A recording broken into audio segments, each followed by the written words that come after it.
Eis aí, abençoados, o tema do nosso estudo nesta manhã.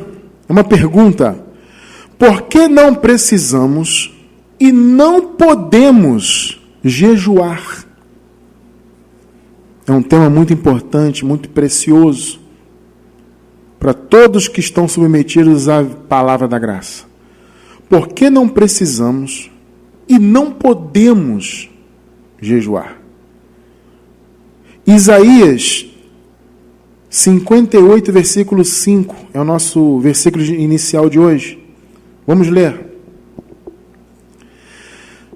Aqui é o próprio Deus perguntando por meio do profeta, né? Seria este o jejum que eu escolheria?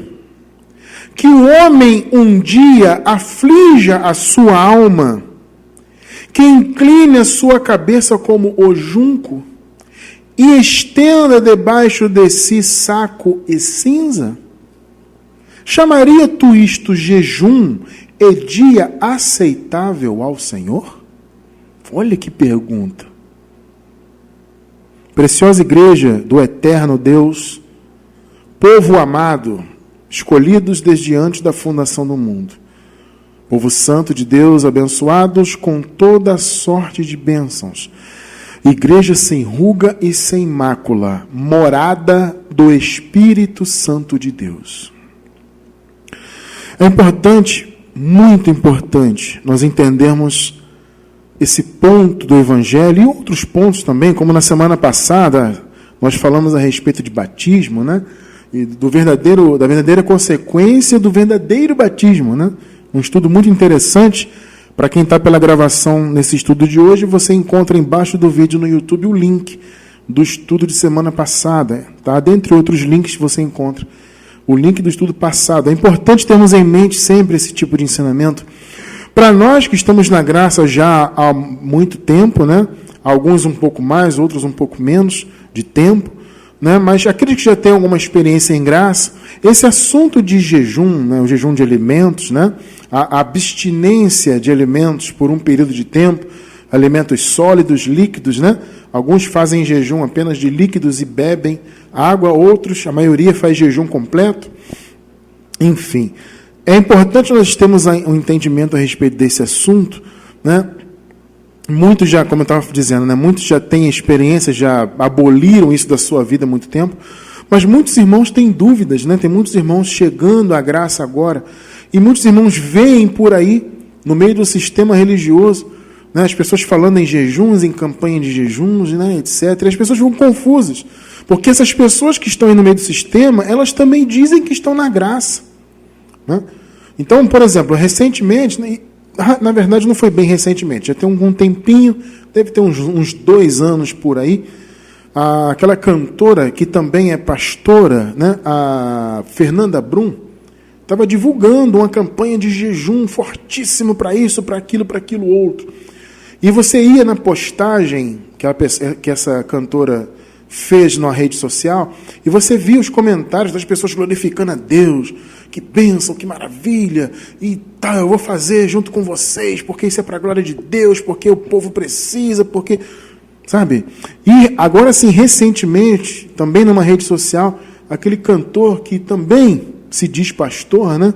O Kleber Lucas, né? Alguns devem conhecer. Eu já até produzi show desse cantor, amado. Eu já fui produtor de eventos, na época que eu era produtor, né, de eventos gospel, eu cheguei até a produzir show desse cantor. E ele, há algum tempo aí, também parece que é pastor, né? Ou pelo menos diz ser. E ele estava também apregoando aí, isso foi recentemente, acho que foi mês passado, também numa rede social, estamos aqui começando uma campanha de jejum, venha você fazer com a gente jejum e oração, que não sei o quê. Essas pessoas, como essa cantora Fernanda Brum, como esse cantor Kleber Lucas e tantos outros conhecidos, né, líderes religiosos, etc., todas essas pessoas, amados, dizem que estão na graça. Se você perguntar para a cantora Fernanda Brum se ela está na graça, ela vai dizer que sim. Se você perguntar para o Kleber Lucas ou para qualquer outro líder religioso se ele está na graça, ele vai dizer que sim. Você prega a graça? Claro que eu prego a graça, eu prego Jesus. Jesus é a graça. Prega Jesus, mas apregou jejuns. Ou seja, é uma falta, né, de entendimento, de revelação, é uma falta de vivência com a palavra, é uma falta de fazer uma análise profunda do que a palavra diz. É aquilo que eu sempre digo, né? A Bíblia, ela tem contexto, ela tem texto, obviamente, mas ela também tem contextos. Eu sempre digo, é o contexto imediato do texto. Né? Quando você vê um texto, um versículo, em volta daquele versículo tem um contexto, né? Um contexto textual, vamos dizer assim, né? Tem aquele texto e tem outros textos próximos a ele. É um raciocínio que tem ali, né? Então, há um contexto textual imediato. Mas existe também o contexto histórico. Quando foi escrito? Né? Existe o contexto cultural, ou seja, para quem foi escrito? Qual o intuito que foi escrito? Percebe? Tem um contexto pactual. Para que pacto foi escrito? Percebe? Tudo isso tem que ser levado em conta. Mas as pessoas, mesmo essas que se dizem pregadoras da graça, que conhecem a graça, que ministram graça, essas pessoas não fazem essa análise de contextos da palavra. Então elas fazem uma salada terrível. E assim elas vão enganando, porque, amado, quantas pessoas seguem essa tal cantora Fernanda Brum? Você já viu a quantidade de pessoas que seguem esse povo nas redes sociais? Vai ver a rede social de um cantor desse, você vê quantos milhares, talvez até milhões, de pessoas que seguem esse povo. Então essas pessoas são influenciadas por essa falsa graça que esse povo prega. Entende? E assim muitos irmãos vão se achegando. Aí, por exemplo, chegam em nosso ministério, assistem um vídeo, ouve um áudio, lê o nosso livro e, puxa, graça, mas essa graça aqui é diferente. Né? Mas ali a cantora X disse que prega graça, ela está mandando fazer jejum. O cantor, pastor fulano está também mandando fazer jejum, mas aquele líder fez um jejum. Entende? É importante você entender a graça de verdade. E nós estamos aqui com esse intuito de trazer esse entendimento para você. Entender que esse jejum, essa abstinência de alimentos que fora apregoada no antigo pacto. Ah, Cristiano, mas a gente vê jejum também no novo pacto. Calma que a gente vai chegar lá. O jejum foi apregoado no antigo pacto. Tá? O fato dele aparecer na Bíblia sendo feito no novo pacto não significa necessariamente que você tem que fazê-lo. Isso que é interessante. Não é, ah, está aqui escrito em tal lugar na Bíblia, vou fazer. Não, calma, por que está ali? Percebe? Então hoje nós vamos trabalhar alguns pontos, algumas alegações que as pessoas aí que dizem que pregam a graça, né, falam sobre jejum, né? Eles fazem algumas alegações que dizem que o jejum serve para isso, serve para aquilo outro. Nós vamos então ver essas alegações e ver que, na verdade, no Evangelho existe resposta para tudo isso. Então vamos ver ponto a ponto, vamos caminhar devagarzinho, né? A gente vai chegar lá nesse entendimento de hoje. E aí você vai entender por que nós não precisamos e não podemos jejuar. É interessante que esse tema, quando nós estávamos preparando aqui o tema, eu ia colocar assim, por que não precisamos jejuar? Esse seria o tema de hoje. Mas eu falei assim, eu estava pensando, né, com Deus aqui, eu falei, puxa, a questão não é só que nós não precisamos, é mais profundo do que isso. Na verdade, nós não podemos. Tremendo, né? Então, por isso que nós acrescentamos esses parênteses, né? Porque não precisamos e não podemos jejuar. Então, nós observamos aqui no texto do profeta Isaías, né? Ele falando Deus falando por meio do profeta sobre o jejum. Os judeus apregoavam esse jejum da abstinência de alimentos sólidos e líquidos, né? De comer e beber por algum período. Eles faziam isso, no caso, para poder falar com Deus, para poder estar mais próximos de Deus. Lembrando que eles estavam no antigo pacto, né? Eles estavam longe. Entre eles e Deus havia a lei. Entre eles e Deus havia a religiosidade judaica. Entre eles e Deus havia o pecado. Havia maldição. Havia morte espiritual. Então havia muitas barreiras, né? Então o povo apregoava. Só que Deus, usando Isaías, ele falou assim, olha, será que é esse jejum que eu quero? Que vocês um dia aflige a sua alma. Você acabou de ler comigo. Por quê? O jejum era conhecido como isso, como aflição da alma. Então o jejum muitas vezes era feito, né, para demonstrar humilhação, para demonstrar arrependimento de pecados. Era feito em função de tristezas, né? Alguma tristeza, algum período de luto, etc. Então as pessoas faziam um jejum, né? E então era uma aflição da alma. E aí Deus pergunta, seria realmente esse o jejum que eu quero, que eu escolhi? Que o homem aflige a sua alma, que ele incline a sua cabeça como junco. O junco era aquela planta, já viu aquela planta que dá em pântanos, em lugares muito úmidos, né? É uma planta fininha e comprida. Eu acredito que a referência é porque que essa planta deita, né? O vento bate, ela se entorta, né? Então aquele movimento, né, religioso que os judeus faziam, né, que muçulmanos até hoje fazem, os próprios judeus também fazem, né, que você se ajoelhar e colocar o rosto no pó da terra, aquela coisa, né? Então, acredito que a referência seja essa, o junco, né, que o junco tinha esse movimento e tal. Então, Deus fala, olha, esse jejum que eu escolhi, que o homem aflige a sua alma, que inclina a sua cabeça como um junco, né, e que estenda sobre si saco e cinza. Porque é isso, o jejum, ou eles se vestiam de saco, pano de saco, né? E jogavam terra ou cinzas na cabeça. Isso era um símbolo de humilhação. Tá? Ou de tristeza, né? Por algum motivo, ou de humilhação, de estar se humilhando, etc. Tá? Demonstrando arrependimento. Né? Então havia todo esse simbolismo, né? Ou arrependimento, humilhação, ou então uma demonstração de uma tristeza profunda. Então eles vestiam um pano de saco ou estendiam um pano para deitar sobre ele e jogavam terra na cabeça ou cinzas, né? O interessante é que o povo hoje faz jejum, mas ninguém se veste de saco, né? E nem joga terra na cabeça, né? Mas enfim, né? Então, Deus pergunta, esse é o jejum que eu quero? Esse é o verdadeiro? Aí no contexto até diz, né, que em Isaías 58, não seria na verdade que nós soltássemos, que vocês soltassem, né, as cadeias dos presos, que vocês alimentassem os pobres, que vocês fizessem o bem? Esse é o verdadeiro jejum que eu quero. Não é o jejum religioso. Esse jejum religioso não me satisfaz. Tremendo isso, né? Aliás, nada na lei satisfazia Deus, né? A palavra diz que a lei era, na verdade, sombra. Que nada daquilo satisfazia, não tirava pecado, não tinha efeito nenhum. Na lei era tudo simbólico. Então hoje nós vamos entender que essas alegações do sistema religioso hoje, que se diz da graça, e na verdade não é da graça, vamos entender que essas alegações sobre o jejum são falsas, né? São fraudulentas. E que nós não só não precisamos, como nós não podemos jejuar. Então vamos ver aqui a primeira alegação dos religiosos. Você pergunta assim, irmão, por que você jejua? Né? Uma das alegações vai ser essa. Eu jejuo para quebrar a carne. Você já ouviu isso? Eu já ouvi muito. Irmão, nós temos que jejuar para vencer a carne. Para quebrar a carne, porque o jejum faz a carne ficar fraca. Eu, amado, vou ser sincero, eu tenho um entendimento diferente.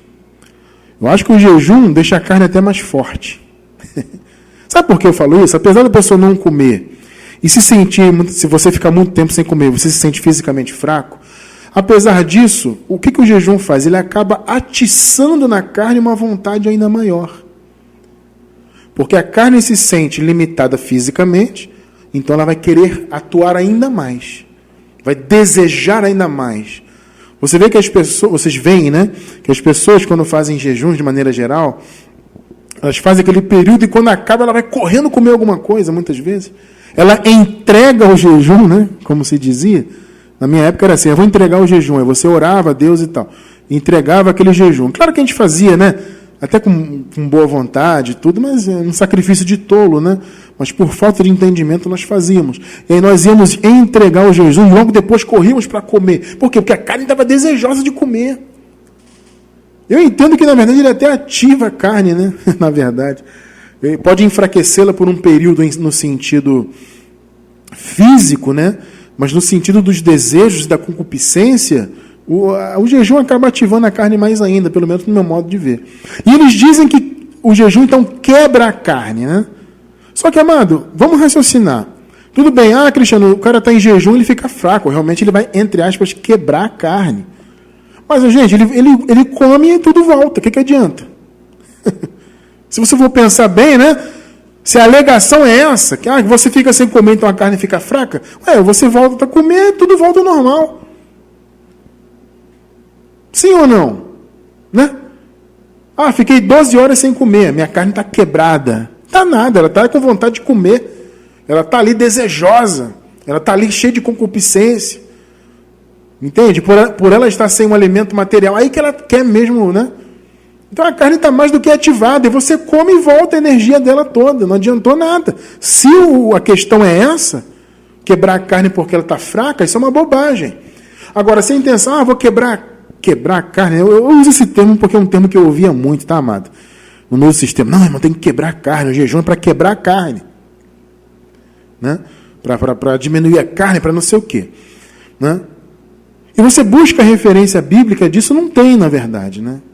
Não tem nenhuma referência clara sobre isso. O jejum quebra a carne. Ou seja, isso é uma inferência. Tudo bem. Tudo bem. Vamos ver a refutação disso? Um versículo só. É claro que nós podíamos, amados, vejam bem, em cada refutação dessa, nós podíamos fazer um estudo de horas em cada um dessas alegações. Mas eu vou pegar apenas alguns versículos e pontuar, para vocês verem que, às vezes, um simples versículo, né, claro, sempre levando em conta o contexto, tá? Ainda que eu leia aqui só um versículo, eu sempre estou levando em conta o contexto dele. Contexto imediato, contexto textual, cultural, pactual. Tá bom, amados? Sempre isso em mente, tá? Então vamos ver. O jejum realmente, nessa nova aliança, ele tem que ser usado para quebrar a carne? Romanos 8,13. Porque se viverdes segundo a carne, há vez de morrer. Mas, olha só, se pelo Espírito mortificardes as obras do corpo, vivereis. Vamos ler de novo? Porque se viverdes segundo a carne, há vez de morrer. Mas, se pelo jejum mortificardes as obras do corpo, vivereis. É isso que está escrito aí? É? Pelo jejum? Não é. É por quê? É pelo Espírito. Pegou? Se viverdes segundo a carne, há vez de morrer. Mas se pelo Espírito, ou seja, por meio do Espírito, por meio do nosso homem interior, que está unido ao Espírito Santo, o Espírito Santo é um só Espírito com o nosso homem interior. Então, se por meio dele nós mortificarmos as obras do corpo, vivereis. Olha que interessante isso. Aí você vai se perguntar, mas irmão Cristiano, esse morrer aqui é perder a salvação? Não, amado, não existe perder a salvação. Entenda isso. Esse morrer, a palavra morrer aqui vem do grego apotinesko. Essa palavra, ela significa alguém, vamos imaginar assim, literalmente, ela significa alguém que está muito doente a ponto de morrer. Uma pessoa que está moribunda, né? Tá? Só que essa palavra ela também tem outros significados. Ela significa, por exemplo, murchar. Ou significa também estar em decadência. Olha que tremendo. Então, veja, esse morrer não é perder a salvação. O que o apóstolo está dizendo? Quem vive segundo a carne, e neste contexto aqui é bom que se diga, viver segundo a carne é viver debaixo da lei. Veja bem, amados, a lei, segundo a palavra, ela estava enferma pela carne. A lei e a carne, a lei e o velho homem, eles trabalhavam juntos, vamos dizer assim. Porque o velho homem tinha um desejo pelo pecado, por fazer o mal. E a lei imputava o pecado e trazia morte espiritual. Então você vê que havia um trabalho em conjunto da lei com a carne. Percebe? Por isso que a lei estava enferma pela carne. A carne pecava, a lei imputava o mal e trazia morte espiritual. Então havia ali um trabalho, né, mútuo ali da lei e da carne para condenar. Entende? Então, Viver segundo a carne nesse contexto é viver debaixo da lei. Se você vê o capítulo 7, é um contexto imediato, né? Nós estamos aqui em Romanos 8:13. Se você ler o capítulo 7, você vê Paulo falando da lei, né? Que morremos para a lei. Aqui no início do capítulo 8 ele fala da lei do espírito da vida, da lei do pecado e da morte. Então está falando de obras da lei. Viver segundo a carne neste contexto aqui é isso. É você estar submetido aos mandamentos. Os mandamentos afloram os desejos da carne. Entende? É isso. A força do pecado era isso. Porque o mandamento dizia, isso é pecado. Aí a carne tinha vontade de fazer. Você entende? Então a lei acabava dando força ao pecado neste sentido, e a lei atribuía ao pecado, imputava ao pecado. Porque a lei, como Paulo diz, né, ela era a escrita de dívida. Então todas as pessoas, todos os seres humanos, antes de Jesus morrer e aniquilar o pecado na cruz, todos tinham um escrito de dívida, que era a lei de Moisés e os seus mandamentos. Né? Então o apóstolo Paulo diz o quê? Que os mandamentos foram abolidos, né? Que o Senhor pegou essa escrita de dívida e encravou na cruz. Ele pôs fim à dívida. Né? Então, o que Paulo está dizendo? Olha, gente, se vocês vivem segundo a carne, ou seja, se vocês se submetem à lei e, consequentemente, vocês vivem praticando o mal, porque se você se coloca debaixo da lei, a sua carne vai se ativar mais ainda. Né? Então, se você está debaixo de obras da lei, vocês vão morrer. Morrer em que sentido? Como eu falei, tem um sentido de murchar. Uma pessoa que está muito doente, está murcha, entre aspas, né? Está em decadência. Em outras palavras, olha, se vocês viverem pela carne, se vocês viverem se submetendo a obras da carne, se submetendo a mandamentos da lei de Moisés, vocês vão estar numa vida espiritual decadente. Você percebe? É isso que Paulo está falando. Porque a verdadeira vida espiritual é você viver pela fé. Paulo diz que a lei não é da fé. Então, se você está na lei, você não está na fé. Logo, você está com uma vida diante de Deus, espiritualmente falando, decadente. Uma vida sem crescimento, uma vida sem conhecimento, uma vida baseada em mandamentos de homens, etc, etc, etc. Esse é o sentido de morrer aqui. Está bem entendido isso, né? Então, fecha parênteses. Agora, vamos voltar, vou pedir a abençoada para colocar o versículo de novo na tela. Vamos voltar à ênfase aqui. Se viver de segundo a carne, a vez de morrer. Vocês vão viver em decadência. Mas, se pelo Espírito, isso eu quero frisar para você. O Evangelho não ensina que você mortifique o corpo pelo jejum, queridos. O Evangelho diz que é pelo Espírito. Ou seja, é pela direção do Espírito que habita em nós. E qual é o instrumento que o Espírito utiliza? A palavra. O alimento da nossa vida, da nossa alma, é a palavra. Então o Espírito usa a palavra para nós, e quando nós pegamos a palavra que está em nossa alma e aplicamos em nossa vida, nós passamos a lutar contra as obras da carne, e consequentemente lutar e mortificar a obra da carne. Então, você vê que é pelo Espírito. O sistema diz que é pelo jejum. O que o jejum tem a ver com o Espírito? Absolutamente nada. Me mostre em algum momento, pega, amado, as cartas de Paulo. Me mostre em algum momento Paulo dizendo, jejue para que você seja santificado. Jejue para mortificar a carne. Não, você está vendo que ele falou o quê? Pelo Espírito. Então, essa primeira alegação, vou fazer jejum para quebrar a carne. Não, isso é errado. Você vai, na verdade, ativar a sua carne mais ainda. Como se mortifica? Pelo Espírito, pela direção do Espírito que vem pela palavra. Tá? Segunda alegação, estamos vendo algumas, né? As pessoas no sistema aí dizem que temos que fazer jejum para muitos motivos. O primeiro é esse, para quebrar a carne. O segundo, muitos dizem que temos que jejuar para confessarmos os pecados, de modo que venhamos a nos limpar dos pecados. Né? Nós sabemos que existem movimentos chamados cristãos, né, que defendem a confissão. Né? Uns defendem que você tem que confessar para o sacerdote, entre aspas, né? Para o sacerdote, no caso, padre. Né? Existem também segmentos protestantes que também defendem que se deve confessar para o sacerdote deles lá, né? Mas a maioria dos protestantes diz que nós temos que confessar para Deus, né? E eles se baseiam no que, por exemplo, João escreveu, né? Se confessardes os pecados, né? Aquele que diz que não tem pecado é mentiroso. Você entende a necessidade de você separar a mensagem da graça que Deus revelou a Paulo?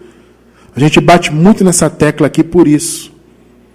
Porque se você não filtrar o que está na Bíblia com aquilo que o apóstolo Paulo recebeu de revelação de Jesus, os outros apóstolos, queridos, eles não receberam essa revelação como Paulo recebeu. Paulo diz que o pecado foi aniquilado, que estamos mortos para ele, que o velho homem foi crucificado na cruz. Ele diz que o escrito de dívidas foi cancelado e foi cravado na cruz. Então, se a dívida foi encravada na cruz, como é que você vai confessar dívidas para Deus? Percebe que isso não faz sentido? Vou confessar aqui para o padre. Confessar o quê? Mas, cristiano, eu errei na carne. Ué. Se você errou, você vai colher. Mas não adianta confessar. O perdão está liberado. Agora, a consequência tem que ser vivida. Acha que você vai confessar e vai se livrar das consequências? Não. Não existe confessar pecado. Mas ele se baseia no Antigo Pacto. Na visão que não é da revelação da graça dada a Paulo e também no Antigo Pacto. Então, um exemplo de texto usado é esse aqui, Neemias, capítulo 9. Vamos ler os versículos 1 e 2. Ora, no dia 24 desse mês, se ajuntaram os filhos de Israel em jejum. Olha aí. Vestidos de saco e com terra sobre as cabeças. Vocês estão notando que falta alguma coisa nesse jejum que o sistema faz aí hoje? Falta alguma coisa, né? Se ajuntaram os filhos de Israel em jejum, vestidos de sacos e com terra sobre as cabeças. E os da linhagem de Israel se apartaram de todos os estrangeiros, puseram-se em pé e confessaram os seus pecados e as iniquidades dos seus pais. Então, baseados em passagem como esta aqui, e nesta aqui em especial, muitos segmentos aí dizem isso. Você vai confessar, tem que estar em jejum. Entende? Vai confessar para Deus? Vai em jejum. Vai confessar para o padre? Vai em jejum. Percebe? Agora veja. 2 Coríntios 5,19. Isto é, Deus estava em Cristo, reconciliando consigo o mundo. Olha só. Não imputando aos homens os seus pecados. E pôs em nós a palavra da reconciliação, não imputando aos homens os seus pecados. Aí vem o sistema e diz, você tem que jejuar para confessar o pecado. Eu pergunto, se Deus não imputa mais, por que ele não imputa mais? Porque não tem mais a lei. O fim da lei é Cristo. Então o Senhor não imputa mais as transgressões.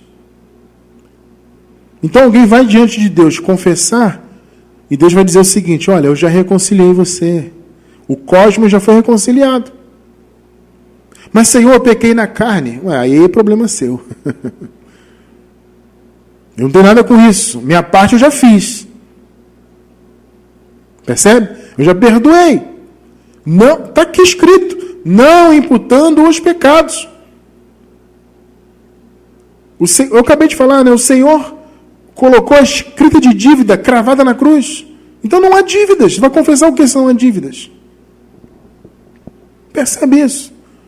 Jejuar para confessar pecado, isso é um fundamento do Antigo Pacto. Mas as pessoas dizem que estão na graça, mas vivem o Antigo Pacto ativado fortemente na vida deles. Os pecados foram perdoados, hoje nós somos brancos como a neve diante de Deus. Brancos como a neve, pecado aniquilado, vivemos em paz com Deus. O que você faz na carne, você planta e colhe na carne. Espiritualmente você está completo. Você é santo, salvo, sempre salvo. Ponto final. Aceite a religião ou não. Porque nós falamos estas coisas, o religioso fica doido. Ele até se coça, né? Irmão, você está salvo. Em vez do abençoado receber isso como uma notícia boa, como um cheiro suave. Que maravilha, estou salvo, eu sou um eleito, um abençoado, Deus me ama. O Senhor tirou os pecados do mundo. O João disse, né? Esse é o Cordeiro de Deus, quando Jesus ainda estava no mundo, né? Manifestado como Nazareno. João falou, esse é o Cordeiro de Deus, que tira o pecado do mundo. Então, ao invés do abençoado receber uma notícia maravilhosa dessa, ele não tem mais escrita de dívida, ele é salvo, ele é reconciliado, ele é um abençoado. Não, ele se coça de raiva. Eu não aceito, eu sou pecador sim, eu não aceito ser limpo, eu não aceito que eu sou salvo, eu não aceito que o Espírito Santo habita em mim. Praticamente é isso que eles falam e fazem e pensam, né? Mas por que as pessoas pensam assim? Porque o sistema coloca isso na mente delas. Que eles são pecadores, que vão perder a salvação, que Deus vai pesar a mão, que tem que buscar o Espírito Santo, que tem que fazer campanha, tem que passar óleo na cabeça, tem que confessar pecado. E além de confessar o pecado, tem que ir em jejum ainda. Mas o Evangelho está dizendo, não, a escrita de dívida foi cancelada. Deus não imputa mais aos homens os seus pecados. Está escrito, ponto final. Então são alegações que eles dizem que tem que fazer jejum para isso e para aquilo, que à luz do Evangelho do Novo Pacto não fazem sentido. Terceira alegação. O sistema diz que nós temos que jejuar para buscar santificação. Tá? Veja bem, mais uma vez eu não encontro nenhuma referência bíblica, assim, clara, né? Existe a inferência, né? Já que os judeus faziam jejum para falarem com Deus, para se aproximarem de Deus, aquela coisa toda, né, eles faziam no Antigo Pacto, significa então que eu tenho que fazer jejum hoje no Novo Pacto para eu buscar a santificação. Eles pegam a experiência do Antigo Pacto, fazem uma inferência que não tem respaldo bíblico e aplicam em suas vidas e jogam para cima do povo. Irmãos, vocês têm que jejuar, cara. Tem que pagar o preço, tem que jejuar porque para você ter santidade. Você que veio do sistema, você não já ouviu isso? Eu ouvi muitas vezes. Irmão, tem que fazer jejum para você estar santo aí. Aí você vai dizer assim, mas irmão Cristiano, a gente não tem que se santificar de verdade? Amados, vamos entender santificação. Eu sempre uso uma metáfora da posição vertical e posição horizontal. É uma metáfora que eu uso para facilitar a compreensão do que é a santificação. Veja bem, a santificação que eu chamo de vertical, nessa metáfora, é a santificação diante de Deus. Tá? É um símbolo, né? De baixo para cima. E existe a santificação que eu chamo de santificação horizontal. Ou seja, em relação aos homens e a quem nos cerca. A santificação vertical em relação a Deus, ela está completa. Ela não é por meio de nossas obras. Não é o jejum, não é o teu sacrifício, não é as suas horas de joelho no pó, não é o óleo que você passa na cabeça, não é isso que te santifica diante de Deus. O que te torna santo, para sempre santo diante de Deus, foi o que Jesus fez por você no Calvário.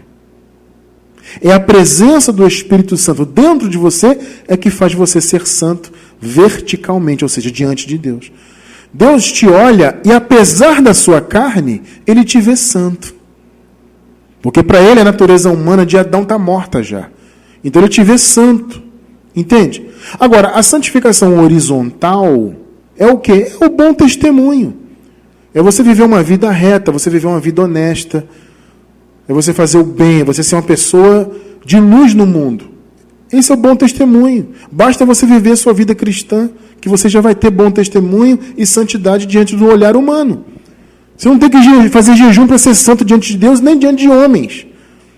Diante de Deus você já é santo para sempre. E diante dos homens, as suas boas obras já mostram quem você é. Então você não tem que fazer jejum para buscar ser santo, isso não faz sentido nenhum. Não na nova aliança. Você tem que entender a Bíblia sobre o ponto de vista pactual. Eu vou repetir, são contextos. O texto bíblico, o texto bíblico, ele tem um contexto imediato. Você tem que ler o que está ao redor ali, o capítulo anterior, o capítulo posterior, ou o livro inteiro, se for, né, preciso, para você entender o que está sendo dito ali. Esse é o contexto imediato. Tem um contexto cultural, tem um contexto pactual, contexto temporal, em que tempo foi escrito, para que tempo, etc. Se você não fizer essa separação, esse estudo acurado, você fizer como o sistema religioso faz e mistura tudo e faz um balaio de gato terrível, como se diz, né? Faz uma mistureba, uma salada imunda, né, que eles fazem, de lei com graça e maldição com bênção. Eles misturam tudo.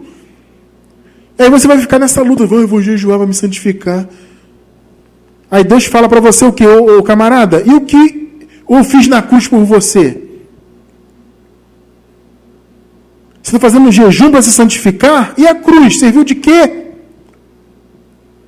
Hebreus 10:10. Eu vou ler aqui a Nova Versão Internacional. Pelo cumprimento, veja bem isso aí, vamos ler com calma. Pelo cumprimento dessa vontade, fomos santificados. Olha aí, ó. Que vontade, irmão? Pelo ou por meio do sacrifício do corpo de Jesus Cristo, oferecido uma vez por todas. Pelo amor de Deus abençoado, leia isso com atenção em nome de Jesus. Pelo cumprimento dessa vontade, fomos santificados por meio do sacrifício que fazemos no jejum todo domingo. É isso que está escrito aí? Não. Não! Olha que surpresa, né? Por meio de quem então fomos santificados? Por meio do sacrifício do corpo de Cristo. Ponto. Quando você faz um jejum hoje para se santificar, supostamente, você está desvalorizando o corpo de Cristo. E aí, você vai continuar desvalorizando o corpo? O sacrifício corpóreo do Senhor? Meu irmão. Jejuar para buscar santificação não faz sentido nenhum. Zero sentido. Quer mais um exemplo? Eles dizem que você tem que jejuar para obter vitórias. Meu irmão, quantas vezes você já ouviu isso? Principalmente se você é pentecostal. Eu cheguei a ouvir isso na Igreja Batista também. Eu fui da Igreja Batista, aquela bem tradicional, aquela que não podia dançar, não podia bater palmas. É todo mundo um robozinho ali, né? No chamado culto deles. Pelo menos na época era assim. Não podia nada na igreja. Super tradicional. Mas eu me lembro de ter ouvido lá também sobre isso. Olha, temos que fazer um jejum aqui por essa causa aqui na igreja. Mas a gente ouve isso muito no meio pentecostal. Né? Então eu pertenci durante muitos anos, né, a uma denominação pentecostal. Praticamente era uma Assembleia de Deus, daquelas bem pentecostais mesmo, só que com outro nome, né? Na época era Casa da Bênção de Deus, depois mudou o nome, enfim. Não interessa, né? Nome de igreja é bobagem, não interessa isso. Né? O fato é que eles eram bem pentecostais, e eu estava ali no meio, e eu via muito isso. Irmão, temos aqui que jejuar para isso, para alcançar aquilo e aquilo outro. Vamos ver um exemplo, uma referência que eles usavam, para variar na lei, né? Esther, capítulo 4, verso 16. Aqui a rainha Esther, né, houve, né, um decreto contra o povo de Israel, né, um decreto do rei para fazer o extermínio do povo de Israel. Né? Então o povo se desesperou e recorreu à rainha Esther, né, para que ela fosse até o rei, de modo que aquele decreto caísse por terra. Então olha só o que a rainha pediu para os judeus. Vai, ajunta todos os judeus que se acharem em Suzã e jejuai por mim. Você vê que o sistema religioso pega isso aqui e aplica hoje na nova aliança. E não comais nem bebais por 3 dias, nem de dia nem de noite. E eu e as minhas servas também assim jejuaremos. E assim irei ter com o rei, ainda que não seja segundo a lei. E se perecer, pereci. Se morrer, morri, não tem problema, mas eu vou interceder por vocês. Mas jejuem por mim. Aí o povo do sistema pega isso aqui e fala, tá vendo, irmão? Temos que jejuar pela causa. Nós temos que conquistar tal coisa, vamos jejuar. Temos que alcançar essa vitória, sim, vamos jejuar. E aí, eu pergunto, e a vitória que Jesus já nos atribuiu? E a fé? A sua fé não é suficiente para você confessar e alcançar algo, uma bênção manifestada em sua vida segundo a vontade de Deus? Porque tem que ser segundo a vontade dele. Você não tem fé para confessar e esperar em Deus? Ah, não, Cristiano, tem que jejuar para reforçar. Não, amado, ou você vive por fé, ou você vive pela lei. Mais uma vez, eu vou lembrar, né? Vou relembrar. Paulo disse o quê? A lei não é da fé. Você vai fazer um jejum para obter uma vitória, então você não está usando de fé. Está usando de lei. Jejum é mandamento da lei. A lei não é da fé. Você vai jejuar para obter vitórias? Romanos 8:37.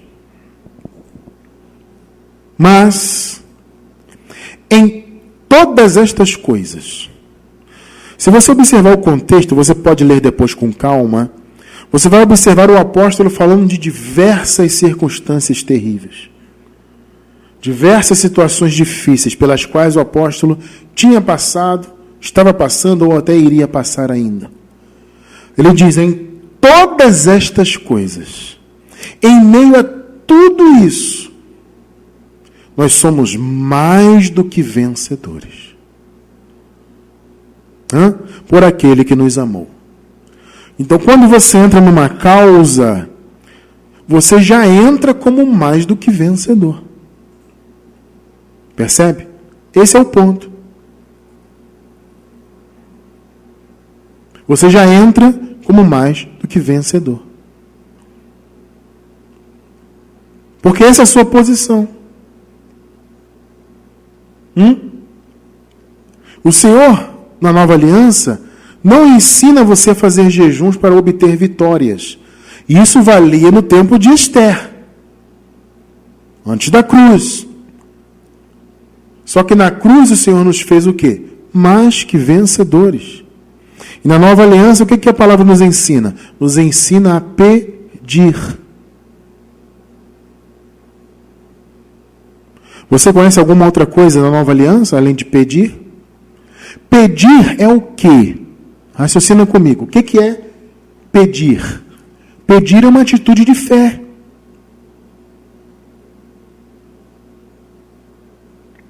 Ou você vive pela fé, ou pela lei. Se você jejua, não está na fé. Percebe? Então você usa de fé. Você entende, o Senhor me fez mais que vencedores em todas as circunstâncias. O amor dele me fez mais que vencedor. Eu vou jejuar, eu vou crer, eu vou pedir. Efésios 3:20. Eu vou ler aqui a nova versão internacional, eu vou ler agora só a primeira parte do versículo, depois a gente vai ler ele todo. Aquele que é capaz, Deus, vamos ler de novo. Aquele que é capaz, Deus, né? De fazer infinitamente mais, observe bem isso, do que tudo o que pedimos ou pensamos. Paulo fala aos filipenses também, né? Ele diz, Filipenses, não andeis ansiosos, antes façam os vossos pedidos serem conhecidos diante de Deus. Então o Evangelho nos ensina a pedir, que é uma atitude de fé. Ou seja, o Evangelho nos leva a ter fé, não a jejuar para obter vitórias. Não, você já é vitorioso. Você entra na causa com confissão e com fé, ponto. Vocês estão notando que essas alegações desse sistema mundano, religioso e mundano, elas são alegações antibíblicas, heréticas, e colocam o povo distante da verdade de Deus. Quantas pessoas, meus irmãos, vocês conhecem, que jejuam para quebrar a carne, sem saber que para Deus a carne já foi vencida e que nós vencemos ela nesta vida terrena aqui por meio do Espírito? Quantas pessoas fazem jejum que vocês conhecem por causa dos pecados, para confessar, para purificar pecado? Quantas pessoas vocês conhecem que jejuam para buscar santificação? Ela tem aquele, meu Deus, eu tenho que ser santo, senão vou perder minha salvação. E a pessoa vive desesperada com isso e faz jejum daqui, faz jejum dali para ser santo. E para obter vitórias, então, o que mais tem? Vou jejuar para alcançar aquela vitória. São alegações que não fazem sentido à luz do Evangelho. Uma outra alegação, irmão, tem que fazer jejum para buscar poder. Quantas vezes você já ouviu isso aí? Um dos exemplos está aqui nesse versículo, Marcos 9, 29. E disse-lhes: esta casta não pode sair com coisa alguma, a não ser com oração e jejum. Tá vendo, irmão? Novo Testamento. Né? Porque o sistema chama Mateus, Marcos, Lucas e João de Novo Testamento, né? Na verdade não é velho ainda, né? Porque a nova aliança ela veio a partir da cruz. Em Mateus, Marcos, Lucas, João, praticamente toda a história contada ali está antes da cruz. Ainda está no Antigo Pacto, né? Você se percebe a questão de você entender a Bíblia do ponto de vista temporal, pactual? Senão você mistura tudo. Tá vendo? Tem que ter oração e jejum. Primeiro, amado, que há uma desconfiança muito forte de que esta passagem aqui, assim como a equivalente que tem em Mateus, essas passagens nem estão no original do grego. Para começar, existe uma desconfiança. Inclusive, tem algumas versões bíblicas que esse versículo aparece entre colchetes. Isso é um sinal de que em muitos manuscritos esse versículo nem aparece. Mas eu não vou nem me utilizar desse argumento, não. Vamos dizer que esse versículo de fato existiu e que de fato Jesus falou isso aqui. Ele falou porque eles estavam antes da cruz, filhos. E mais, nesse contexto aqui, Jesus nem com eles estavam. Jesus estava distante. E aí quando Jesus chegou junto aos discípulos ali, aí que ele falou isso. Mas ele estava longe deles. Mas eles pegam esses versículos e aplicam na graça. Não faz sentido. Está vendo? O jejum te dá poder, irmão, para lutar contra o mal. Efésios 3:20. Mais uma vez, agora vamos ler o versículo inteiro. Aquele que é capaz de fazer infinitamente mais do que tudo que pedimos ou pensamos, de acordo com o seu poder que atua em nós. Se o Espírito Santo habita em você, então o poder de Deus habita em você. Você vai fazer jejum para buscar poder onde? Se o poder está em você. Você está vendo que o que o Evangelho genuíno fala bate totalmente de frente com o que o sistema ensina para o povo? Não, tem que fazer o jejum para buscar poder. Aí você mostra para o pastor, mas pastor, aqui diz que o poder atua em nós. Sabe o que ele vai dizer? Não, irmão, isso aqui, o Paulo está falando dele, o poder atuava nele, porque ele era um apóstolo, né? O Paulo, então, ele está falando dele. Não, amado, ele está falando da igreja. Ele está falando da igreja. Ele não está orientando aqui a igreja dos Efésios a pedir. Ele não está dizendo, olha, Deus vai fazer infinitamente mais. Eu pergunto para você, o Espírito Santo habitava só em Paulo ou na igreja toda? Então esse argumento, não, aqui o poder que atuava em Paulo. Não, amado, o poder atua na igreja. Paulo não é Deus, não era Deus. Paulo era um homem como nós. Teve um chamado maravilhoso, especial, já recebeu o seu galardão, por isso, glória a Deus por isso, mas Paulo era um homem como nós somos. E no espírito de Paulo habitava o Espírito Santo assim como habita no nosso.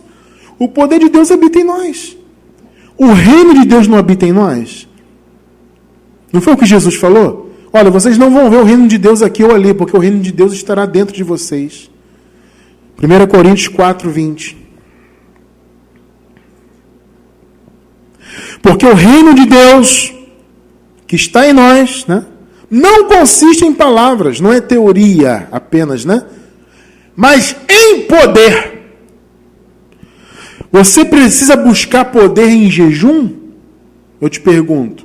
Você precisa buscar poder no óleo ungido da igreja? Na água benta? No monte? Na terra ungida? No sabonete abençoado? Na imposição de mãos do pastor, do bispo, do padre, do apóstolo? Você precisa disso? Não! O poder de Deus habita em você. Então essa alegação de que tem que fazer jejum para buscar poder também é uma mentira. Quer ver uma outra alegação?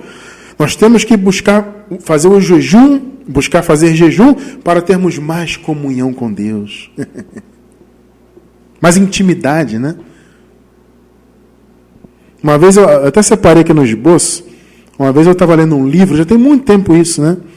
E aí o escritor do livro escreveu assim, abre aspas, o jejum bíblico está ligado a uma maior comunhão com Deus. Fecha aspas. Você vê, né? Você compra esses livros aí, lê, enche a sua mente de abobrinha, né? Fazer jejum para ter comunhão com Deus. Na nova aliança.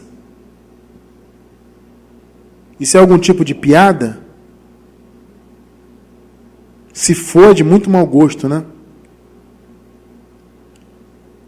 Você sabe qual é a sua comunhão com Deus? Responde aí, você sabe? Não sabe? 2 Coríntios 13, 14.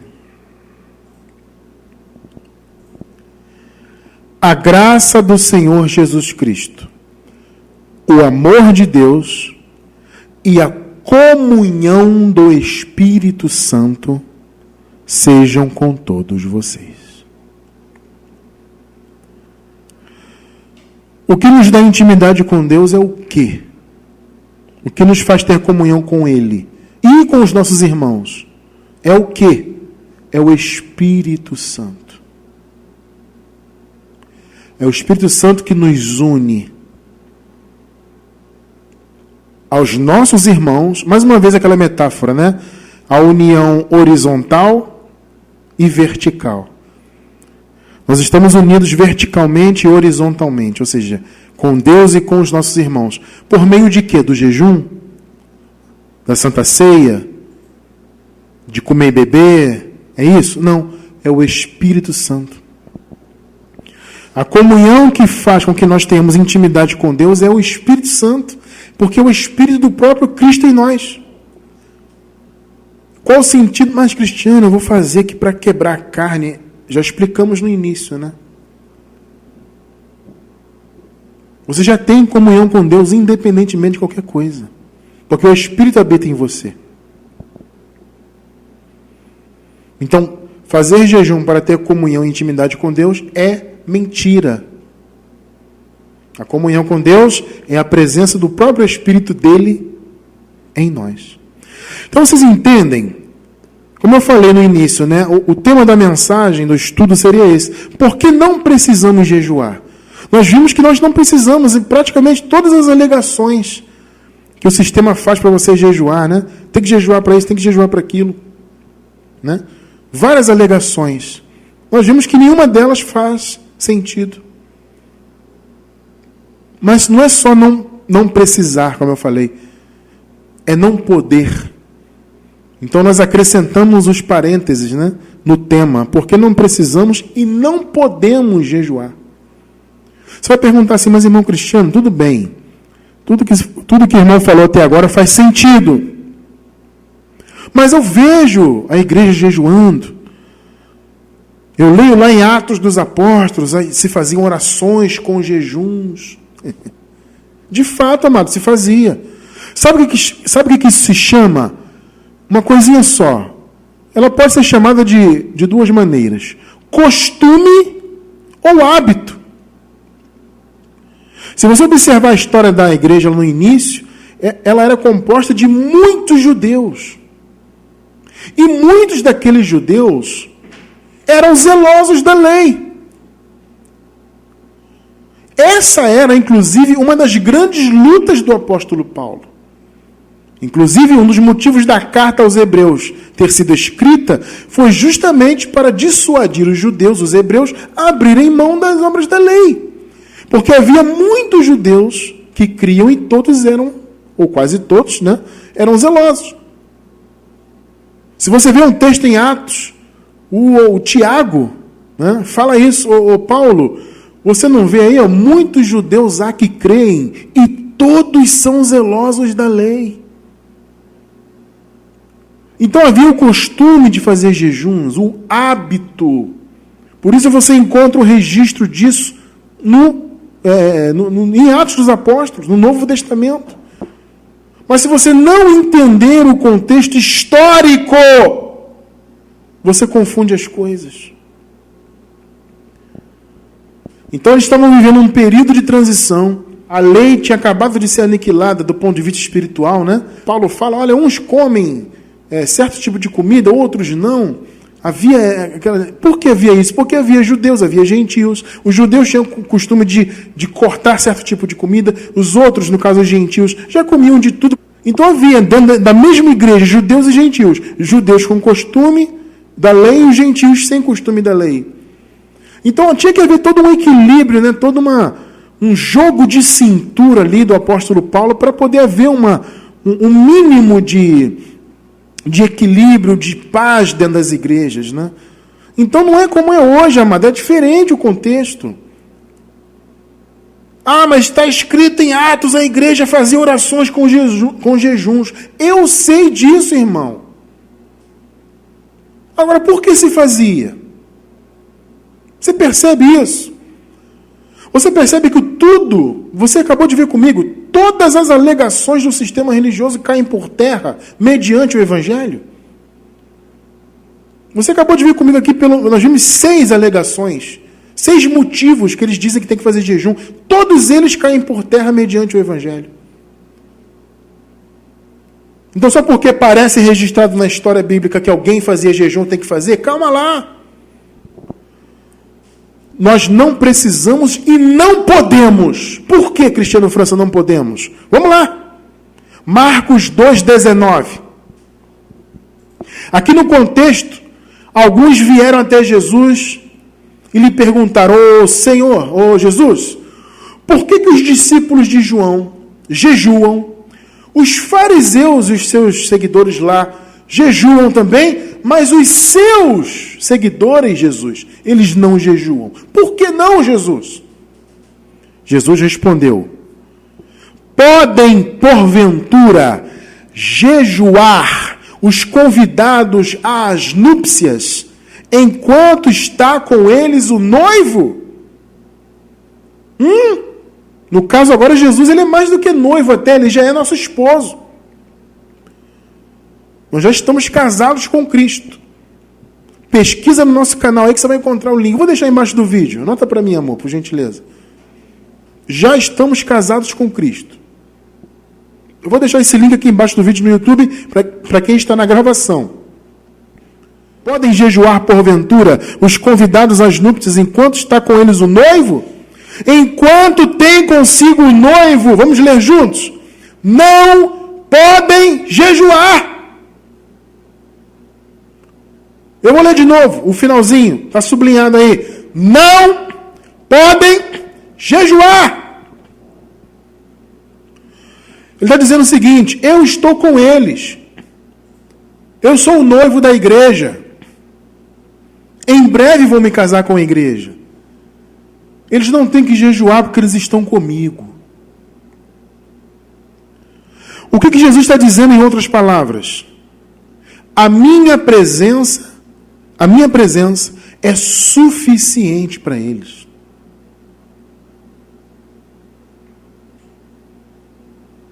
Você não pode jejuar, porque quando você jejua, você está desmerecendo e desvalorizando a presença de Jesus na tua vida. Pegou? Não podem. Você fala isso para alguém no sistema, ele vai dizer assim, mas irmão, Jesus não está aqui com a gente. Uma vez falaram isso para mim, eu estou dizendo porque me falaram isso. Estava conversando com o irmão sobre jejum, explicando. Ele falou até com soberba, tá? Ele não falou nem de maneira educada, não. Ele foi soberbo. Jesus não está aqui com a gente, que argumento é esse? Eu falei, Jesus pode não estar com você, comigo ele está. Eu falei para o irmão. Se ele não está contigo, amado, tudo bem, agora comigo ele está. O noivo, no caso, o esposo, está comigo. Se ele não está com você, não posso fazer nada. Aí eles usam o versículo 20, né? Dias virão em que será tirado o noivo. Jesus está falando da sua morte. Nesses dias vocês vão jejuar. Por quê? Porque ele foi retirado. Ele morreu. O jejum também, como eu falei no início, era um sinal de luto, de tristeza. Por isso que ele falou aquilo. Mas só que ele foi retirado, mas ele voltou. O seu Espírito habita em nós. Nós temos o Espírito de Cristo em nós. Então, se o esposo está comigo, eu não posso jejuar. Porque eu não vou desmerecer e desvalorizar a presença do esposo na minha vida. Não importa se alguém fazia na igreja primitiva. Não importa que se fazia um jejum para buscar poder na lei, no antigo pacto. Não importa que o sistema alega que tem que jejuar para isso, para aquilo outro. Não importa, o que importa é a palavra. Eu não ando pelo que homens dizem, eu ando pelo que a palavra diz.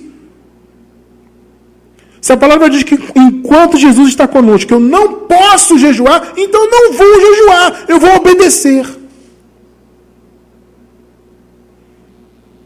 Jejum hoje, não só hoje, né? Desde que a nova aliança foi inaugurada, jejum é uma desobediência. Assim como qualquer outra obra da lei.